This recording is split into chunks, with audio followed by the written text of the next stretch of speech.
losambo nde mopanga ekosilisa bitumba oyo tozeli yo toche motema kombono na lokuta toyoka te losambo nde mopanga ekosilisa bitumba oyo ya famille.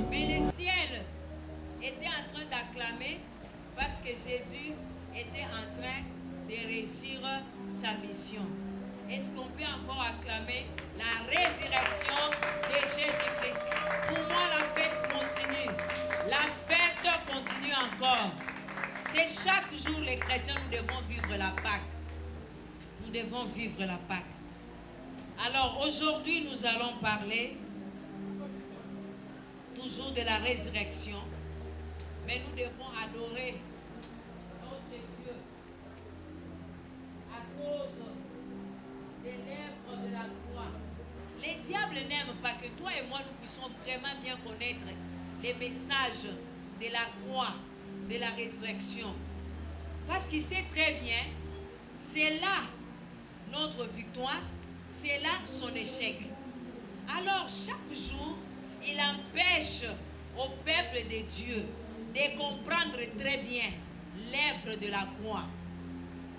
Bien-aimé, ce qui est sous asekwaka te lelo tolingaki tobanda kotelema te tobanda pe koloba victoire tokokaki te.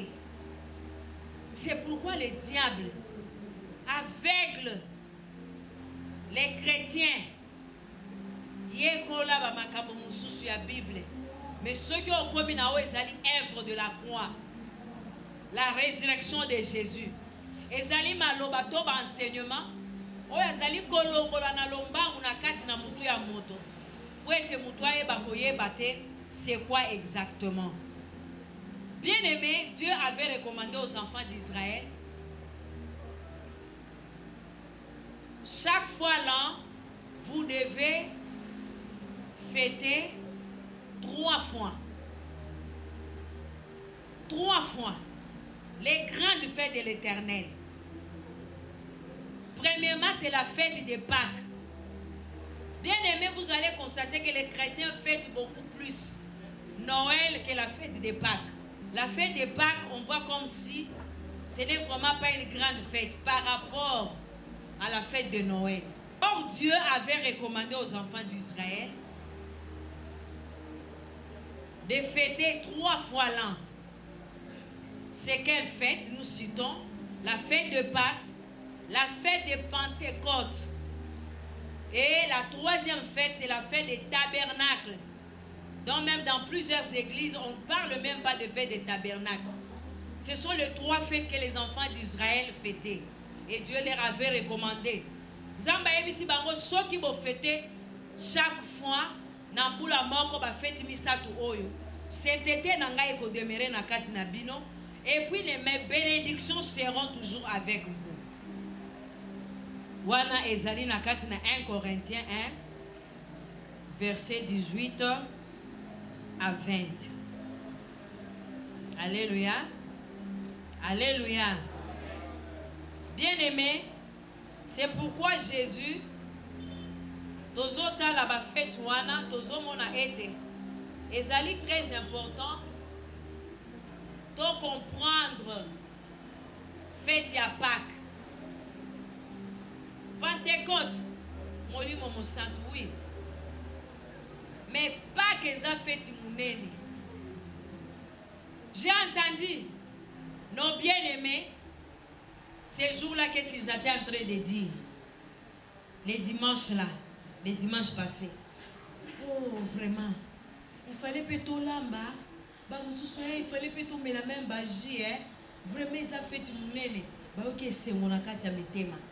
Bien aimé, je souhaiterais même que année où ezali koya, mukolo bazali ko benga Pâques. Toya. Toye tongo. To sambeli, to komi midi. Tolé, to entamé ce soir après-midi, to fêter to zongi bandako 18h. Alléluia. Parce que c'est la grande fête.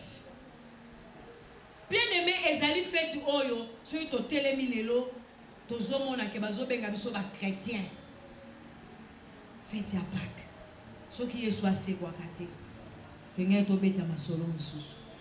Bien-aimé, tokoyeba ete lelo tokoadorer, mais avant d'adorer, nous devons d'abord comprendre Jésus-Christ sur la croix.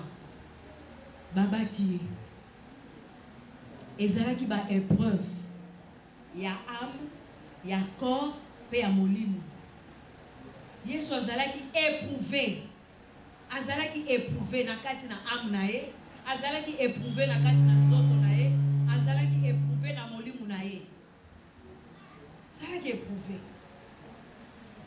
Bien-aimé, sur la croix, tokoyeba lisusu ete Jésus a rendu impuissant les vieux hommes.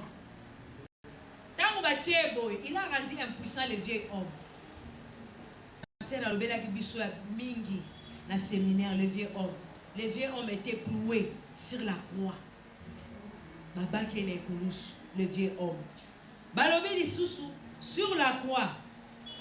Ce que Jésus baba kaka vieux homme te alingaki abanda koloba. Bomoni nga bobaki nga no kulusu bomoni ke na kufi bomoni ke eza koleka kabo bozela. 3 jours après bokomona nga na koseko. Nga nazosala kabo papa na ngai bisaki nga na sala. Mais na sima nango na koseko. Jésus ne disait pas ça. Mais la plupart ya ba chrétiens o kapé balobi ya na sali yango ka pona komi kosambela. Pona komi kosambela. Wana oklouer les vieux hommes te. Les vieux hommes doivent être cloués sur la croix. Lobi na ba mama Dorcas na yebisi bango na lobi ebembe eningana kate. Ebembe elobaka te. C'est pourquoi la Bible balobi soki ba beti awa peta pe awa. Mutu oyo azana na vieux homme te azana kati ya vieux homme akozongisa. Oyo asi a cloué les vieux hommes sur la croix. Akozongisa te. Bien-aimé, Jésus cloué sur la croix, tozoleka na négativité, tozoleka na positivité. C'est-à-dire tout ce qui était impossible devient possible à cause de l'œuvre de la croix. Alléluia. Ceux qui ont la ligue bien été adoration na yebokoma momulu. Mais il faut comprendre pourquoi nous devons adorer. Parce qu'aujourd'hui nous devons adorer l'œuvre de la croix. Vieux homme cloué. Toleki na positivité, na négativité, toke na positivité. Jésus cloué sur la croix, ezali pe symbole de la souffrance. On voit la souffrance, mais dans cette souffrance-là, c'est la victoire. Dans la souffrance de Jésus, il y a la victoire. Jésus est prouvé. Na âme na ye, nzoto na ye, parce que les autres ezali koyoka passe. Couronne d'épines. Parce qu'il est prouvé. Combien de gens sont dans la douleur a changé attitude? Son âme, tu vas rejeter yo, va pécher au sentiment à ma baie. Mais il avait toujours le cœur plein d'amour. Alléluia. Alléluia. Bien-aimé, tu voyais que sur la croix là, non seulement qu'il y avait ces choses dont je viens de dire, sur la croix, Jésus avait prononcé aussi 7 paroles. 3 paroles quand il faisait jour, 4 paroles quand il faisait nuit. Il a prononcé ces paroles. Bien-aimé, Nana lobara toujours na batailleur, na ba menuisier, ba komisala maboko. Nana lobaka yango na bango bazalaka en tout cas 80% baza ba malhonnête. Toyoka batu ebele bakiti na bango banda batike pa ba menuisier, mabaya ba pesaka biloko atante. Les tailleurs la même chose. Tailleurs la même chose. Parce que Jésus sur la croix a prononcé malobo. Bango bato misala maboko de bazalaki kokende kobeta Yesu basete kosala sala bisala sala tangu yazali kokufa. Bien-aimé, ba parole wana tokoyeba kotanga yango. Ba parole wana eza ya motuya.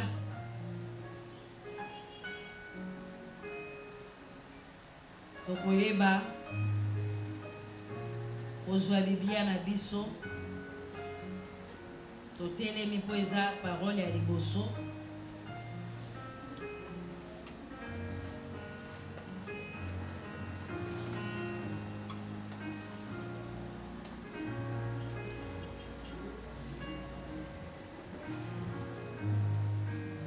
Matthieu 25, 28 plutôt. Matthieu 28, 5 à 6. Matthieu 28, 5 à 6. Nous lisons au nom de Jésus. Mais l'ange prit la parole et dit aux femmes, pour vous, ne craignez pas, car je sais que vous cherchez Jésus qui a été crucifié. Il n'est point ici. Il est ressuscité comme il avait dit. Venez, voyez les lieux où il était couché. Amen. La résurrection.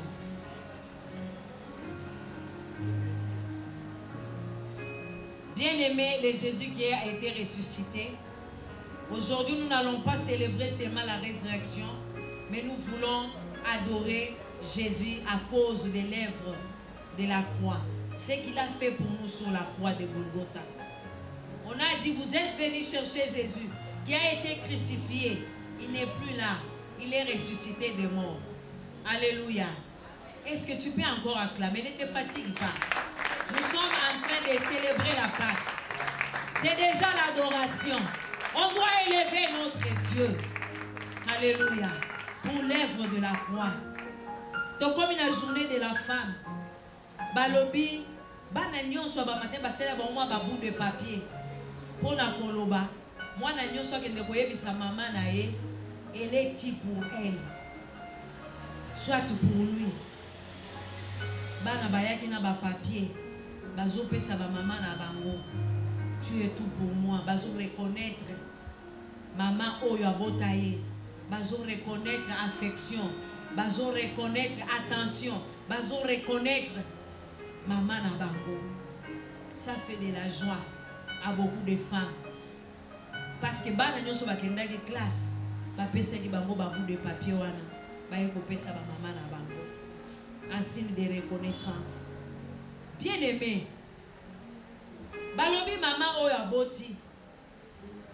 Mikolo Dieu merci eza penzi ya makasi te. Mais ezalaki ntango abimi fo auti kobota apesi vi na moto bapesa ya ta super wax. Ntango super wax ezalaki na motu ya mpola tango pasi. Bien aimé, reconnaissance. Omoni moto asungeli yo mwana apesi mwana baconseil ede mwana ntango mwana azobala. Omoni moto alobi te liputa na oyo bapesi ya libala tika na pesa moto oyo mpona monaki asemaki mingi na kati. Reconnaissance. Bien aimé, ozalaki na pasi na hôpital ndeko moko azalaki kotalo asali yo bolamu okoyoka mokolo mosusu kazwi matanga oza kose rapele te ye na kotika ye te. Il faut nasala quelque chose. C'est ça. Aujourd'hui nous voulons aussi reconnaître ça pour adorer ce Dieu-là. Bien aimé les paroles, nous allons commencer à donner ces paroles. Première parole quand il faisait encore jour. Pardonne-leur, car ils ne savent pas ce qu'ils font. Voilà ton rejoindre à Luc 23, verset 34. Pardonne-leur, car ils ne savent pas ce qu'ils font. Pourquoi Jésus avait dit pardonne-leur parce qu'ils ne savent pas ce qu'ils font? Parce que avant que Jésus soit koufa, masumu ezalaki na puissance likolo na biso. Masumu ezalaki koreye likolo na biso. Tangu mutu atelemi azali koseka Yesu. Yesu azali kotala lobi, mutu azalaki na kati ya muli, na kati na aveuglement. C'est tout à fait normal qu'il a reconnaître Yesu na tango wana te. Ya mwana lobaki nzambe bimbisa bango bayebi nini baza kosala te. L'homme était dans l'obscurité. L'homme ayebaki nini asala te. Le vieux homme était là. Deuxième parole. Na kati na Luc 23, 42 à 43. Aujourd'hui tu seras avec moi au Père. Jésus qui prononce aujourd'hui tu seras avec moi. Wana ezali brigand. Oya lobaki. j'ai fait le péché, je mérite la mort. Quand il a regardé Jésus, il a dit, toi, tu es saint. Tu n'as pas mérité. Mais quand tu seras chez ton Père, souviens-toi de moi. Et Jésus lui dira, aujourd'hui, je serai avec toi. Nous serons ensemble au Père. Alléluia. Comme pour nous dire, lorsque tu reconnais ton péché, tu demandes pardon à Dieu. Sache que le Dieu tout-puissant, plein d'amour, il a pardonné. Et quand il pardonne, il efface. Alléluia. Alléluia. Bien-aimé, est-ce que tu ne peux pas clamer pour les péchés pardonnés? Tes péchés te sont pardonnés. Jésus a pardonné tes péchés. Il dit aujourd'hui, tu seras avec moi. Tu seras avec moi.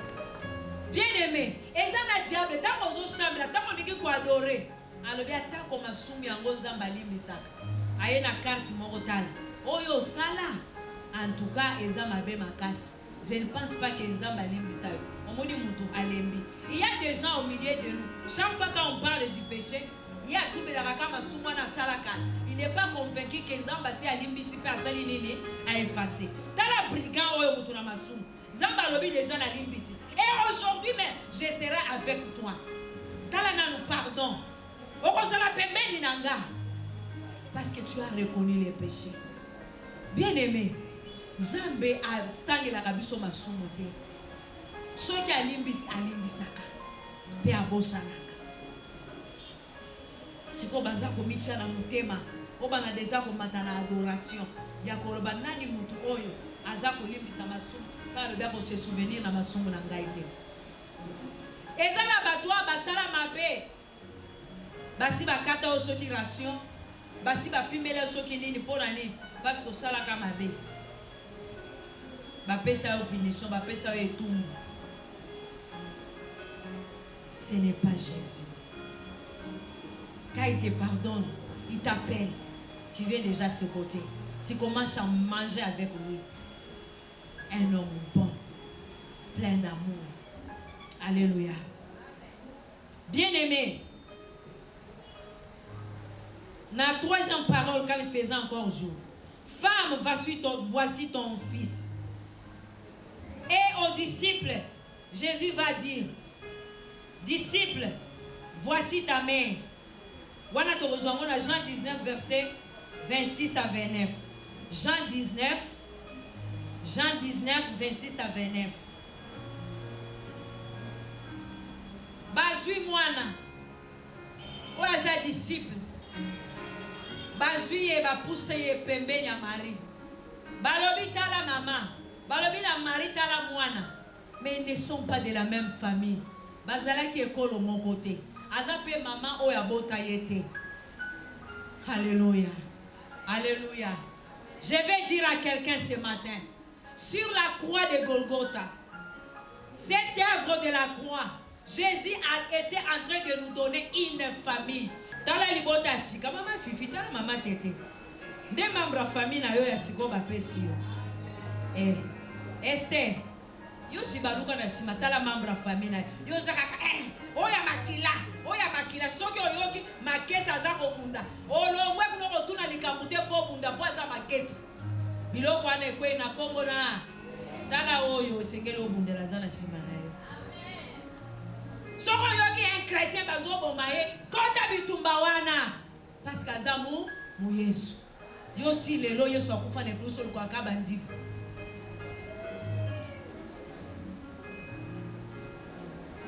Alléluia. Askin, voici ta mère. Alléluia. Alléluia. Jotam, voici ton père. Yoga kaote papa nzitu soute. Papa non, papa Martin. Alléluia. Est-ce qu'on peut acclamer pour la nouvelle famille qu'on nous a donnée? Ah. Si Camilo va bandibu. Acclame bien. Alléluia. Nous sommes une nouvelle famille. Tout le monde à cause de Jésus-Christ. Si on écoute bazako sala mutu mabero ya Yesu, wana kota bitumba yango. Pweza ya Yesu. Ezaka soko yoki. Nani? Leki nanga. Oyanga. Leki na wapi? Oya makila. Yo makila basaza makila na ote na ekulusu. Taka Yesu kutu bazotu na eba lobi. Ta mère et ton père. Na bandeko na yo baluki yo. Pe bazoluka yo. Yo zalaki apo. Si qui est mon père, qui est ma mère, qui sont mes frères. Alors, les frères nanga bazaba oyo, bazali ko la volonté ya papa nanga. Est-ce que tu vas changer de macanis? Alléluia. Alléluia. Analyse mutu moko lo ba amen ya bien. Parce que bazo pesa biso famille asik sur la croix de Golgotha. Yesu est mon roi lobaki. Mes frères, bazali ba oyo bazali ko la volonté. Pourquoi Jésus appelait toujours Marie femme? Est-ce que Maman tout n'a raté pourquoi il avait l'habitude d'appeler sa maman appelée toujours femme?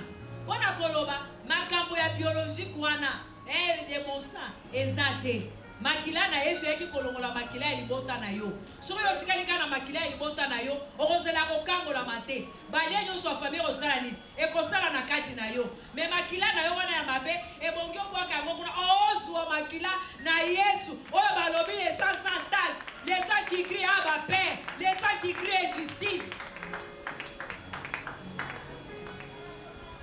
Mundi mo bazao.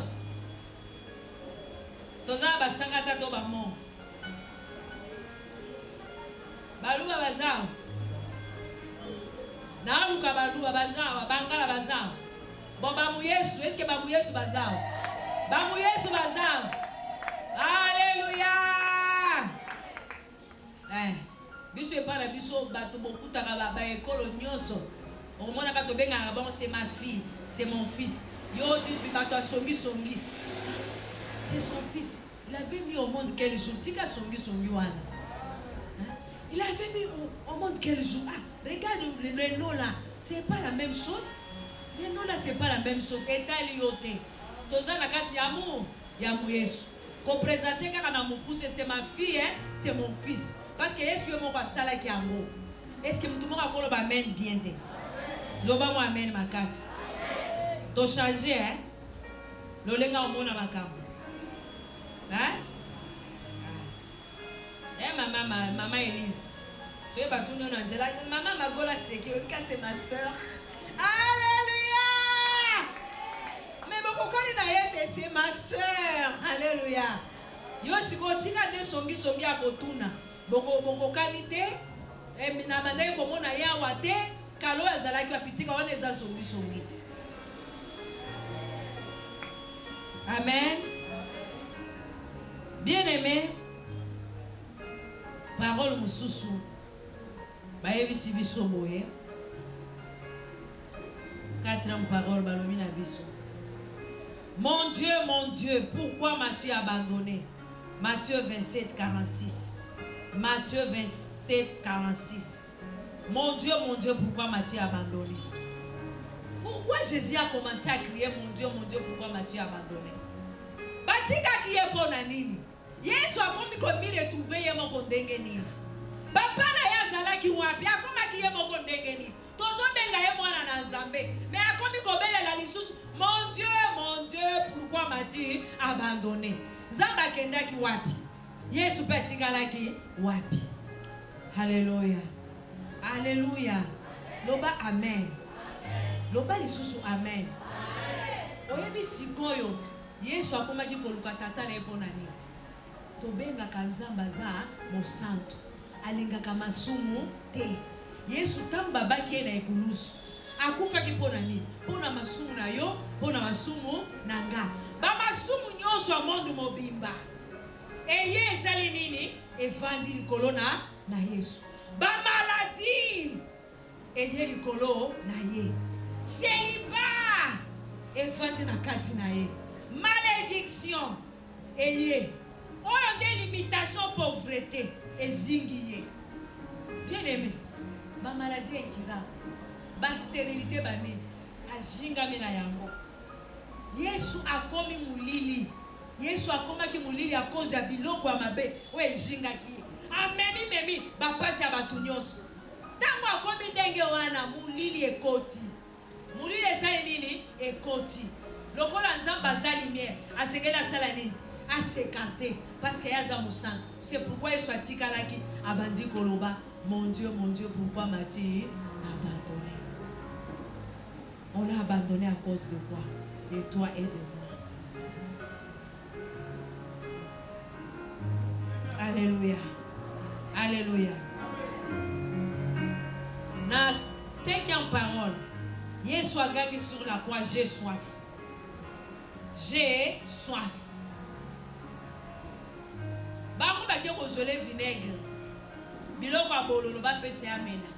La soif que Jésus avait, ce n'est pas la soif. Yagomela maïté. Et c'est là qui soif yaliloba. Quelqu'un qui était habitué à vivre la parole de Dieu, à vivre la présence de Dieu, mais se retrouve un moment donné, yemoro kanana biloko amabe, masuba maladie bani, parole comme musika nae. Yango Nathalie alobi j'ai soif de la parole. Bien aimé, yango boyoka na Bible bazoloba. Et koko matangu moko, batu n'attend de la fin de jugement, batu bakobanda koluka bisika Bible ezali, bisika losambo ezali, mais bakomona yango te. Soif de la parole. Dans la 6e parole, Jean 19, verset 30. 7e parole, quand il faisait nuit, Jésus cria, tout est accompli. Alléluia. Tout est accompli. Tout est accompli. Et Sami. C'est fini, c'est terminé. C'est-à-dire, mission va pesa qui est. Yesu tango atala komi na suka na ye. Masumu maladie, ba pasi, ba nini asi amemi. Atali mokili. Alobi tout est accompli. Na kokisi. Oya bandaki koloba liboso père. Est-ce qu'il n'y a pas moyen que tu puisses éloigner de moi? Si tu coupes, à mon qui coupe na bololo, coupe na pasi. Mais en ce moment-là, alors, mais toutefois, Père, que ta volonté soit faite. Azu kupango, ameli yango. Tango abandi komeli yango, akomi déjà na souka na yango. Abandi kota la gangi, tout est accompli, c'est fini. Alléluia. Tango yeso ganga, tout est accompli, c'est fini. Il y avait des passants, bazo seka. Ah, tala oy. Abandi ko sala ba miracle, siko ye mo kwa umeli azana croix one. Azako kwa komisa la miracle, tomoni bato abalokuta o. Ba prophète à l'okuta lelo comme une colonne bazo sika ba muso wa kele eso bango ba mona ki limwa wana eza soni ba mona ki ango eza soni zoka na lola feti eza kokende ko salema. Alléluia. Alléluia. Dans la souffrance il y a la victoire. Donc comme la 7e parole quand il faisait toujours nuit, j'ai remis mon esprit entre tes mains. Nakatina Luc 23 46. J'ai remis mon esprit entre tes mains. Tango alobaki tout est accompli. Asilicite. C'est quoi alobi? J'ai remis mon esprit entre tes mains. Alléluia. Alléluia. Bien aimé, aujourd'hui nous allons adorer l'œuvre de la croix. Est-ce que vous comprenez dans le biloko yo? Tozui nanu sur la croix de Golgotha. Ba échange salemi. J'ai remis. Nakokisi. Maintenant, je remets mon esprit entre tes mains. Na molimu nanga. Na remettre molimu nanga na kati na maboko mayo. Bien aimé, batu nyonso bazotala. Bazoseka. Bazomona oh, akomi na souffle suka. Omoni bino bobandaki kolanda landaye. Tout comme lelo batu baseka bino bozolanda ba pasteur wana bazokosa kosabino. Bazokosa kosabino bino bozolanda bango. Bazoseka batu bazoseka omoni mutu ngo bozeka Yesu. Ye wana bandi kokufa. Akomi na basouffle suka. Bango bazoseka. Bango bazolinga kosala fête. Bien aimé. Zoka bazoyeba te. Tangu Yesu azokende kokufa. Liwa ya Yesu eza de victoire. Alléluia. Liwa na Yesu eza de nini? Victoire. Koto bozomona azokufa, mais kote kuna azozwa de nini? Elonga. Alléluia. Est-ce que vous comprenez ma cambo?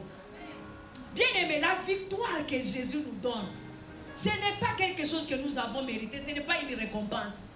Parce qu'une récompense se mérite. Alléluia. La victoire que Jésus nous donne, Sur la croix de Golgotha, c'est un don. Ah. C'est un don. C'est un don. J'ai dit c'est un don. Un don, on donne à quelqu'un qui n'a pas mérité. Toi et moi, nous n'avons pas mérité cette victoire. Mais on nous l'a donné comme un don. Bien aimé, ça c'est Jésus. Sur cette croix-là, bango bamona ki ke Yesu azaka kana ekulusu. Na masumu na lata ki masumu. Septième parole quand il faisait encore mal. Alors je remets mon esprit. Bazui Yesu sikoyo bake kokunda ye. Alléluia. Est-ce que quand Jésus était enterré, akufaki mosantu, toi azalaki na masumu?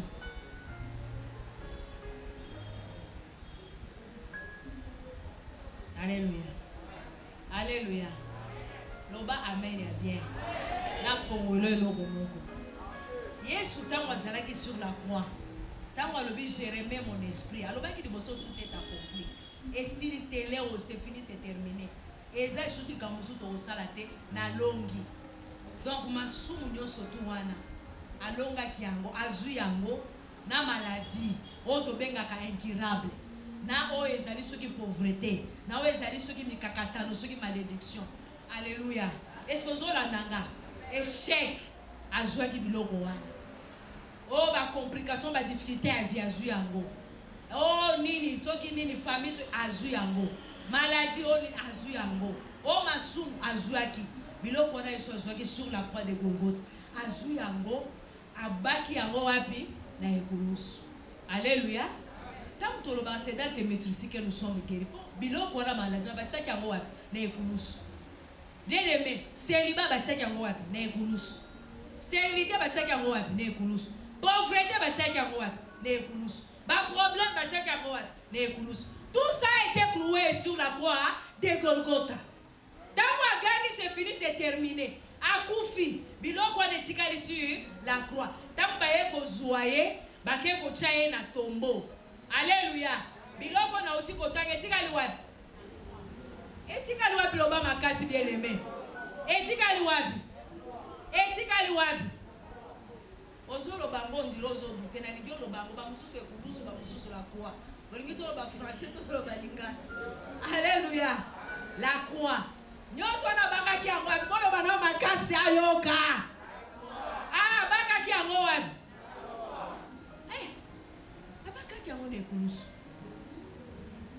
Bible ezali koloba, il a dépouillé les dominations, les principautés, les autorités, les a cloués sur la croix de Golgotha.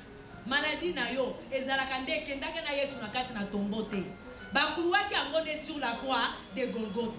Tango babimisi na croix oyo ya souffrance. Alléluia. Alléluia. Bazwi mosantu ya basantu oyo bazali les princes de vie. Oyo bazobenga prince de vie. Bazwi ye. Bakeko koseye wapi? Na tombeau. Alléluia. Tango Yesu akoti na tombeau azalaki su na masumu te.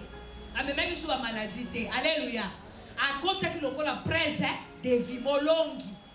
Atiki croix. Tango akoti, akuti ba mususu. O bayebaki makambo te. O bazalaki te. Bazaya kokufa. Ya aza prince de vie. Aye wana likolo na bango. Abandi ko communiquer bango la vie. Alléluia. Premier jour. Alléluia. Azo communiquer ma vie. Azo communiquer deuxième jour. Azo communiquer vie. Azo communiquer vie. Azo communiquer. Tokomi troisième jour. Bakufi nyonso. Bazui vie. Mabele moyen supporter bato bazana bomoi ezate. Ebongaki efongwama. Alléluia. Wapi misabango. Alléluia. Bapi ma victoire. Alléluia. Gloire à toi Jésus. Gloire à toi Jésus. Tu n'acclames pas bien, moi je suis en train de sentir. C'est Jésus-là. Il n'est pas dans les tombeaux. Il est ressuscité. Le prince de vie a vaincu le prince de la mort. Alléluia. La mort n'a plus de puissance sur toi. Alléluia. Oh. Gloire à toi Jésus. Gloire à toi Jésus. La vie est changée. Bien-aimé, tu peux ta vie na biso na Yesu apesa biso yaye. Ya biso ya masumu abaki yango na ekulusu. Aujourd'hui, le péché ne peut plus régner sur moi. La maladie ne peut plus régner sur moi. Parce que Yesu abaki biloko wana na ekulusu. Nde yangwana diable alingaka toyeba makambo oyo. Parce que si on comprendre yango bien lobi, biloko ezokomelanga, bakluwa yango déjà kala sur la croix de Golgotha. Tangu ya kota ki na tombo, azalaki prince de vie. A communiquer même vie na bakufi basale nini, baseko. Siko nini eza kotumisa vie na yo na bana. Alléluia. Alléluia. Tozanga kaka ko déclarer. Tozanga kaka ko comprendre biloko tozwa. Tosala échange à ma vie. Tango alobaki mon père, pourquoi tu m'as abandonné? Azwa ki nde botutu na yo. Yangwana papa na abandonnaki. Alléluia. Mais tango alobi tout est accompli. Tosala échange à vie. Ce qui fait que même si je suis malade aujourd'hui, il faut na monaka maladie wana. Eza mon père. Lobi sengele sarani ekufa. Alléluia. Bakoki ko retenir Yesu te. Bagarde batikali. Balobi oyo mutu oyo koya kokosa kasekwi. Batikali wana baza kokengela tombo. Bango wana basimi ba arme, baza kotala. Alléluia. Bien-aimé. Yesu tango azosekwa. Même bandoki baza kokama parce que bazo tikala na ba fongola na ba kadena. Mais mutu bakangela kina kati azali susu te. Ah. Bakanga yo wapi? Alléluia. Bakanga yo wapi? Avec Jésus, mutu moko akoki kokanga biso azali susu te. Akoki kokanga biso azate. Bagarde. Na ya kokenge la vie na yo lobike basali complot, bataki complot, basali complot. Alléluia. Ba complot nyonso eza déjà échoué. Et ça déjà échoué. Oh Yesu azanene molongi. Et la victoire que j'ai en Jésus-Christ est un don. Je n'ai pas mérité. Maintenant, tout ce que Jésus a fait pour nous, tout ce qu'il nous a donné, ton repère c'est éliminé. Ce qui nous doit aller autant qu'on est malade, on a kolinga posa les meilleurs bolam. Tant que maman a boti yo. On commet la journée de la femme. On se demande que c'est la maman n'engane. Mais pour ce Jésus-là, qu'est-ce que nous pouvons faire pour tout ce qu'il a fait pour nous? Bien aimé, ce n'était pas facile. Amna ezala qui éprouvé, nzoto na ye. Bien aimé, ba pesa yo ba to ebele ba le la tonga ka o ya pamba tonga. Ozobela malade ba ngi ba pesa o tonga. Okangi misuba musuba simba kata ki mbeto ya hôpital asimbi pour se concentrer. Kamwa tonga ya muke wana. Zela na se concentrer, zela na tonga ya muke wana. Siko Yesu azalaki na mona maboko na makolo, pe na mutu. Il a supporté. Pour que ngana yo lelo to mona pasité. Pour que ngana yo lelo to lelate. Question na biso bongi to comprendre œuvre la kwa to tatola. To banda kwa adorer Nzambe o.